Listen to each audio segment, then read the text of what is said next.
Welcome to ತರಾವರಿ cooking. ಇವತ್ತೊಂದು ಮೂಲಂಗಿ ಸಾರನ್ನು ತೋರಿಸ್ತಾ ಇದ್ದೇನೆ.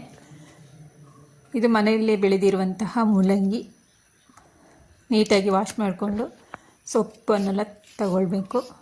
ಈ ಥರ ನೀಟಾಗಿ ಎರ್ಕೊಳ್ಬೇಕು. ಮೇಲೆ ಸಿಪ್ಪೆನೆಲ್ಲ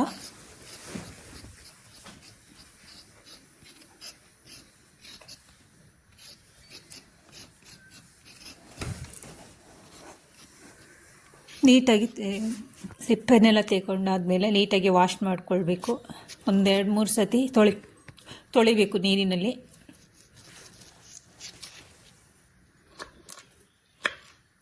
ಸ್ವಲ್ಪ ದಪ್ಪವಾಗಿ ಕಟ್ ಮಾಡಿಕೊಳ್ಬೇಕು. ವಿಡಿಯೋದಲ್ಲಿ ಸಣ್ಣದಾಗಿ ಕಾಣ್ತಿದೆ, ಸ್ವಲ್ಪ ದಪ್ಪ ಮಾಡ್ಕೊಳ್ಳಿ. ನಾನು ಮೂಲಂಗಿ ಸಾರನ್ನು ತೋರಿಸ್ತಾ ಇದ್ದೇನೆ.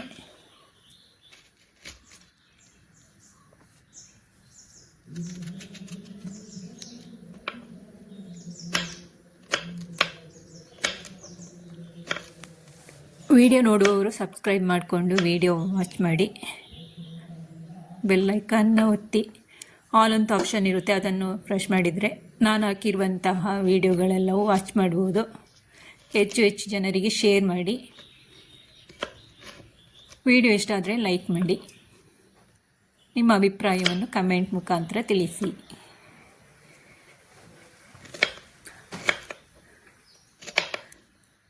ನಾ ಎಲ್ಲ ಮೂಲಂಗಿ ಗೆಡ್ಡೆ ಇನ್ನು ಈ ಥರ ಕಟ್ ಮಾಡಿಕೊಂಡಿರ್ತೇನೆ. ಮೂಲಂಗಿ ಸೊಪ್ಪನ್ನು ಸಹ ಸೇರಿಸ್ಕೊಳ್ತಾ ಇದ್ದೇನೆ. ತುಂಬ ಸೊಪ್ಪು ಸೇರಿಸ್ಕೊಳ್ಳೋದು ಬೇಡ, ಸ್ವಲ್ಪ ಇದ್ದರೆ ಸೇರಿಸ್ಕೊಳ್ಳಿ.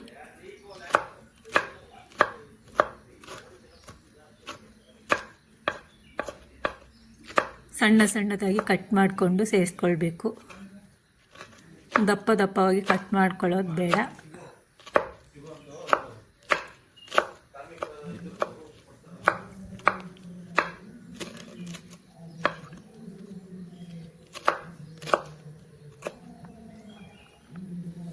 ಕಟ್ಟಾದಮೇಲೆ ನಾನು ಮಸಾಲೆಗಳನ್ನೆಲ್ಲ ಮಿಕ್ಸ್ ಮಾಡ್ಕೊಳ್ತೇನೆ. ಮೊದಲಿಗೆ ಜಾರ್ ತಗೊಂಡು ತೆಂಗಿನಕಾಯಿ ಪೀಸಸನ್ನು ಹಾಕ್ಕೊಂಡಿರ್ತೇನೆ. ಒಂದು ಅರ್ಧ ಟೊಮೆಟೊವನ್ನು ಹಾಕ್ಕೊಂಡಿರ್ತೇನೆ.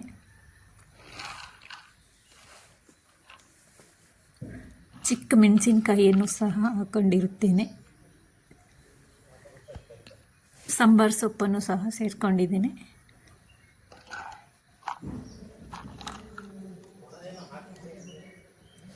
ಒಂದು 4 ಎಸಳು ಬೆಳ್ಳುಳ್ಳಿಯನ್ನು ಸಹ ಸೇರಿಸ್ಕೊಂಡಿದ್ದೇನೆ. ಧನಿಯಾ ಪುಡಿಯನ್ನು ಹಾಕ್ಕೊಂಡಿದ್ದೇನೆ 1 ಚಮಚ. 1/4 ಚಮಚ ಜೀರಿಗೆಯನ್ನು ಸಹ ಹಾಕ್ಕೊಂಡಿರ್ತೇನೆ. ನೀವು ಹಸಿಮೆಣಸಿನಕಾಯಿ ಬೇಡ ಅಂದರೆ ಸ್ಕಿಪ್ ಮಾಡ್ಬೋದು. ಬಾಣಲೆ ಬಿಸಿಗಿಟ್ಟು 4 ಚಮಚದಷ್ಟು ಎಣ್ಣೆಯನ್ನು ಹಾಕ್ಕೊಳ್ತಿದ್ದೇನೆ.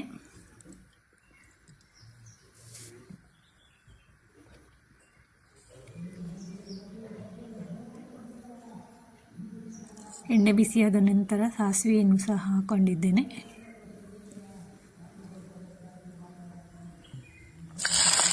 ಒಂದು ಈರುಳ್ಳಿಯನ್ನು ಕಟ್ ಮಾಡಿ ಹಾಕ್ಕೊಂಡಿದ್ದೇನೆ, ಸ್ವಲ್ಪ ಮೀಡಿಯಮ್ ಸೈಜ್ ಈರುಳ್ಳಿ.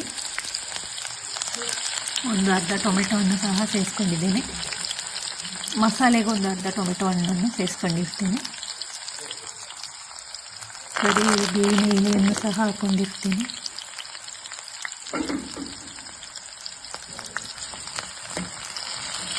ಎಲ್ಲವನ್ನು ನೀಟಾಗಿ ಮಿಕ್ಸ್ ಮಾಡಬೇಕು. ಮೇಲೆ ಸ್ವಲ್ಪ ಹೊತ್ತು ಬಾಡಿಸ್ಕೊಳ್ಬೇಕು.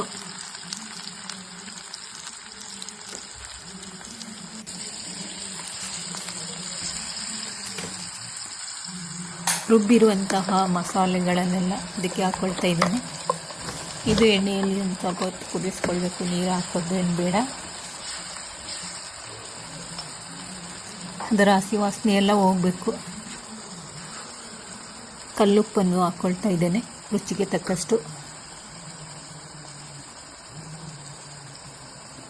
ಅರಿಶಿಣದ ಪೌಡರ್ 1/4 ಚಮಚದಷ್ಟು. ಹಚ್ಚಮೆಣಸಿನ ಪುಡಿಯನ್ನು ಒಂದು ಅರ್ಧ ಚಮಚದಷ್ಟು ಹಾಕ್ಕೊಂಡಿರ್ತೇನೆ. ಹಸಿಮೆಣಸಿನಕಾಯಿ ಹಾಕಿದ್ದನ್ನೆಲ್ಲ ಅದಕ್ಕೆ ನೀವು ಬೇಕಾದರೆ ಹಚ್ಚಮೆಣಸಿನ ಪುಡಿಯನ್ನೇ ಹಾಕ್ಬೋದು.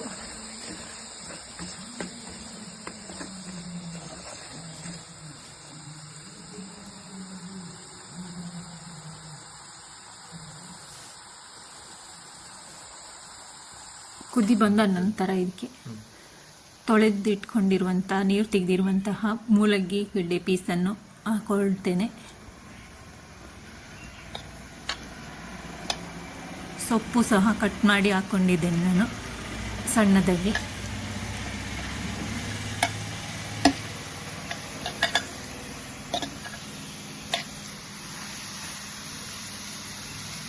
ಸೊಪ್ಪು ತುಂಬ ಹಾಕಿದರೆ ಕೈ ಬರುತ್ತೆ, ಸ್ವಲ್ಪ ಹಾಕಿದರೆ ಸಾಕಾಗುತ್ತೆ.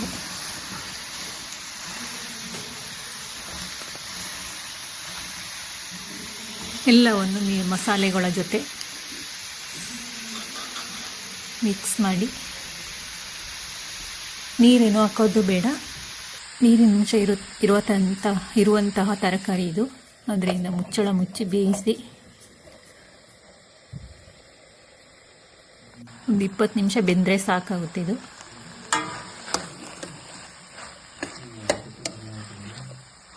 ನಾನೊಂದು ಬೇರೆ ಒಂದು ಬಾಣಲೆಗೆ ಹಾಕ್ಕೊಂಡಿದ್ದೇನೆ.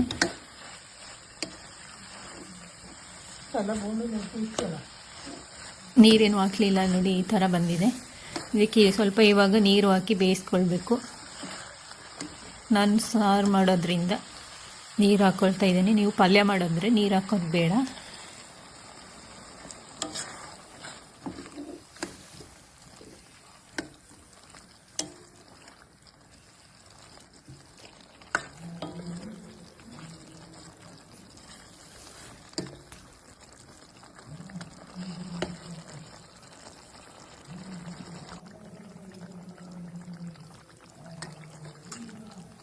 ಅಕ್ಕಿ ರೊಟ್ಟಿ, ರಾಗಿ ಮುದ್ದೆ, ಬಿಸಿ ಅನ್ನಕ್ಕೂ ಎಲ್ಲದಕ್ಕೂ ಕಾಂಬಿನೇಷನ್ ಸಖತ್ತಾಗಿ ಟೇಸ್ಟಿಯಾಗಿರುತ್ತೆ. ಇದೇ ಥರ ನೀವು ಒಮ್ಮೆ ಮನೆಯಲ್ಲಿ ಟ್ರೈ ಮಾಡಿ. ಮೂಲಂಗಿ ಸಾರು ಮನೆಯಲ್ಲಿ ಎಲ್ಲರೂ ಇಷ್ಟಪಟ್ಟು ತಿಂತಾರೆ. ಫೈನಲಿ ಈ ಥರ ಆಗಿದೆ ನೋಡಿ ನಮ್ಮ ಮೂಲಂಗಿ ಸಾರು. Thank you for watching.